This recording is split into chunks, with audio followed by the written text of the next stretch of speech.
Joining us now on the programme, the Culture Secretary, Nadine Dorries. Minister, great to have you on the programme this morning. And we have an awful lot to talk about in terms of your own brief and the online safety bill, and I promise we will definitely come to that. But I do want to start with the resignation of Nick Gibb, a minister, well, a former minister, of course, not someone known for rocking the boat, for throwing toys out of the pram. When he says that the Prime Minister accepted the resignation of Allegra Stratton for joking about a Christmas party that she hadn't attended, but he wouldn't take responsibility for those he did attend.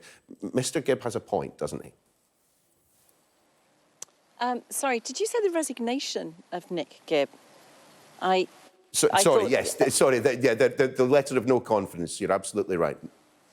OK, so look, there are 365 Conservative MPs, and I can promise you that the vast majority of those MPs, 97% of them, will be out in their constituencies today who are delivering on the promises that they made to their constituents and Boris Johnson has made to them. And, you know, I understand why the media do this, and of course it has to be reported.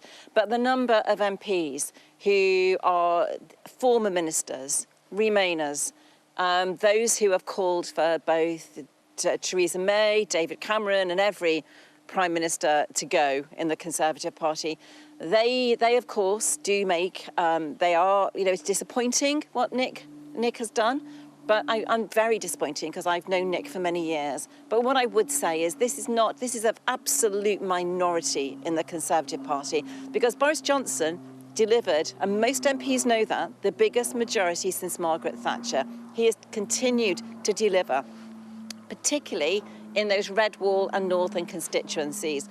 Booster rollout programme, biggest in Europe.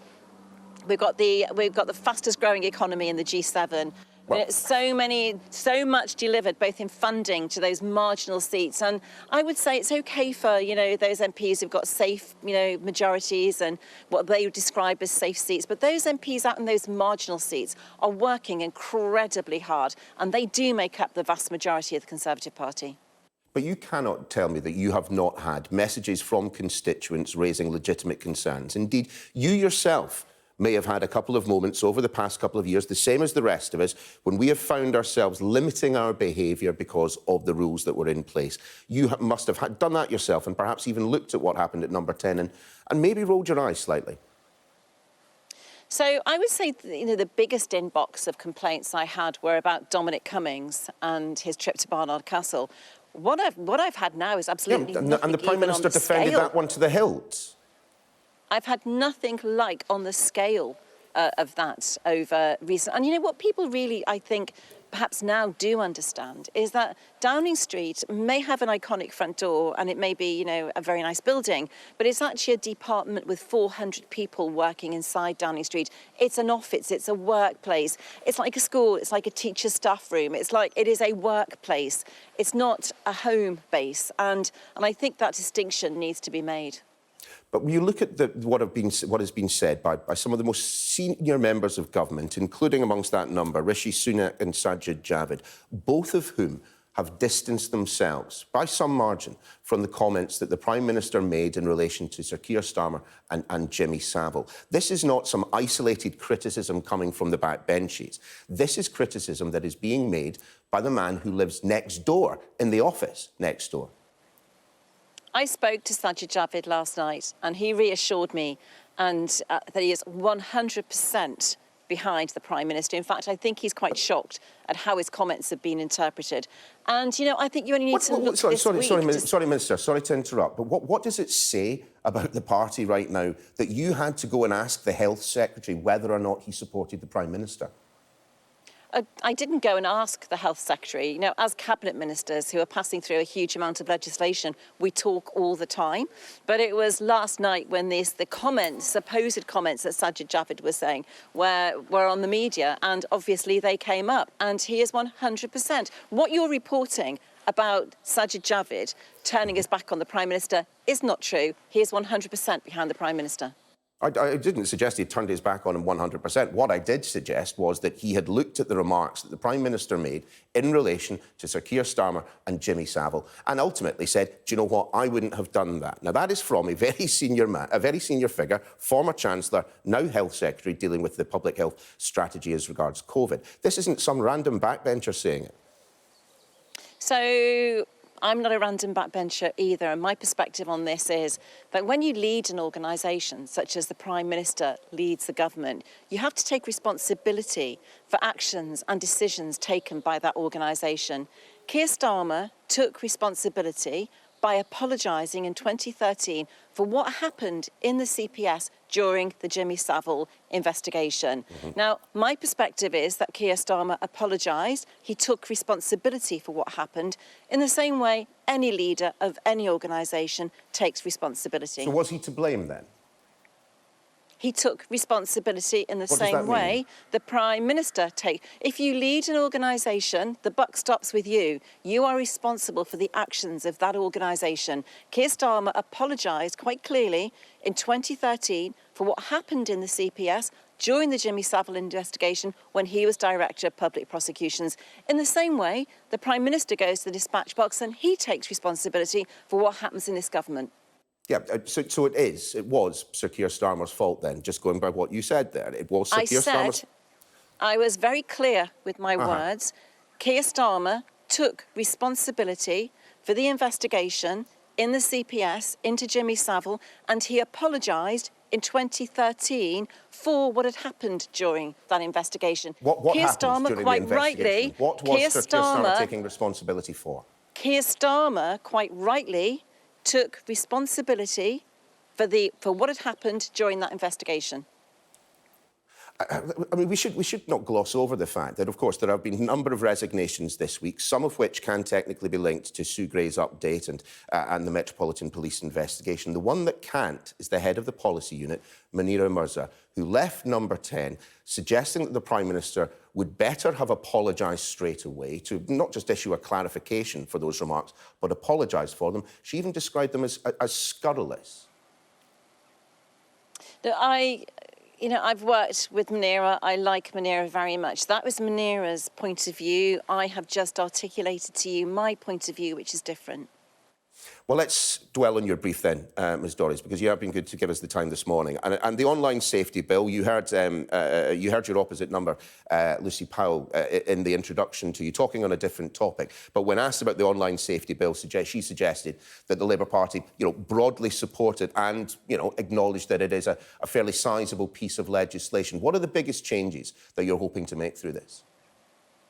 Oh, there are a considerable number of changes. I've been in this post 4 months, and when I arrived in the department, I couldn't take the bill through as it was because it didn't achieve those really serious fundamental objectives, such as protecting children and protecting adults from harm in so many ways. I don't think any of us know anyone who hasn't had a completely adverse experience with online platforms. And what we've announced today is a list of priority offences which will be on the face of the bill. And that is listening to the recommendations of the Joint Committee and the DCMS subcommittee. And we've listed those priority offences, but also taken into account 3 new offences which have been recommended by the Law Commission. Some of those offences will, those recommendations actually cover people like footballers, celebrities, presenters, MPs, who frequently receive abuse, rape threats, violence, threats of violence, murder, so many, too much to mention. And so there's a whole new raft of measures. But I would just say today is the announcement of the new criminal sanctions. A whole third of this bill, more of this bill, is dedicated just to protecting children. There'll be more on that forthcoming. But I will be taking this bill to the House in a few weeks. Just in terms of those additional offences, one of the points that Lucy Powell made was not included in the latest advice from the DCMS was perhaps an offence of promoting or encouraging self-harm. We know that that is a big issue among younger people particularly. She also suggested that cyber flashing was not included as well. Well, what I would say is Lucy hasn't seen the bill, so she doesn't know what's in the bill. You only know what we've announced today in terms of the latest raft of criminal offences. So let me push you then. Will both of those be in? Will cyber flashing be in there, and promotion or encouragement of self-harm?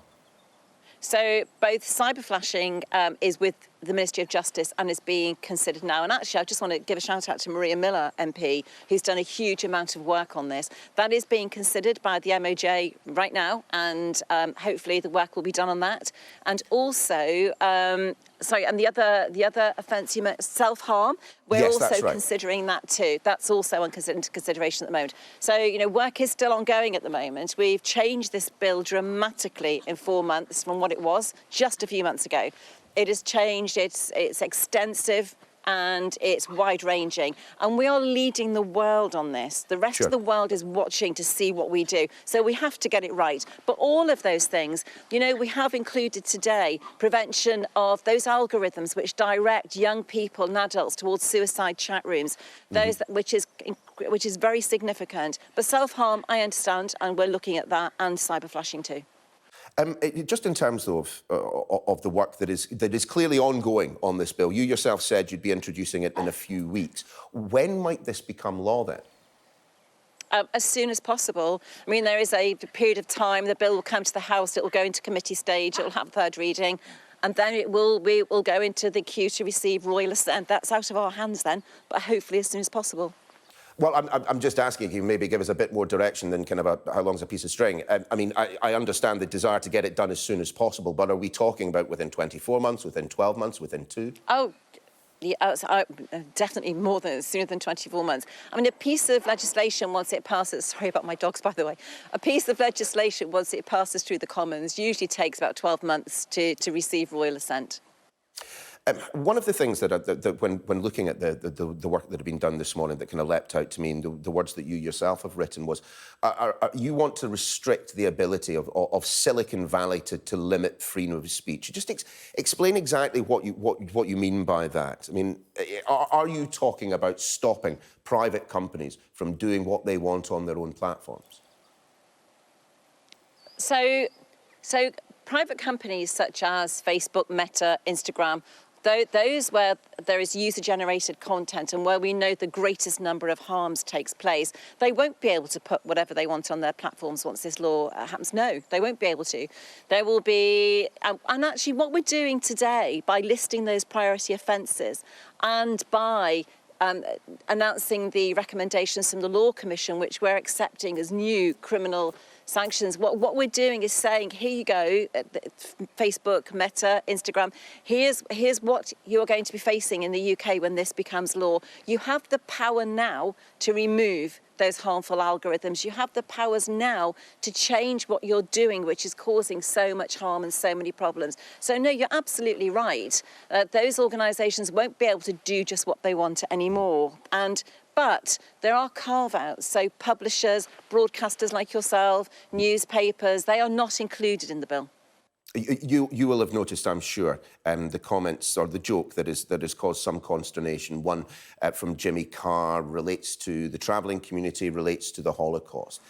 Is that the type of material that this bill would be able to target? So no, because those shocking comments were made by Jimmy Carr on Netflix, I believe over a year ago, actually. And so it doesn't. But what I would say is that another bill that we have to come through is a media bill, which we are looking at including those video on demand streaming organisations such as Netflix. We're looking at including those into the scope of that bill to make the kind of comments that Jimmy Carr made, which I believe were a year ago, also subject to a new law which will impose sanctions upon those organisations.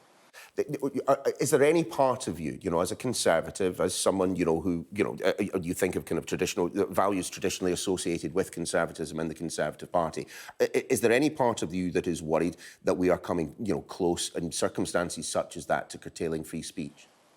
No, absolutely not. We've been very, very careful. Well, because I'm a Conservative, I've been very, very careful about that.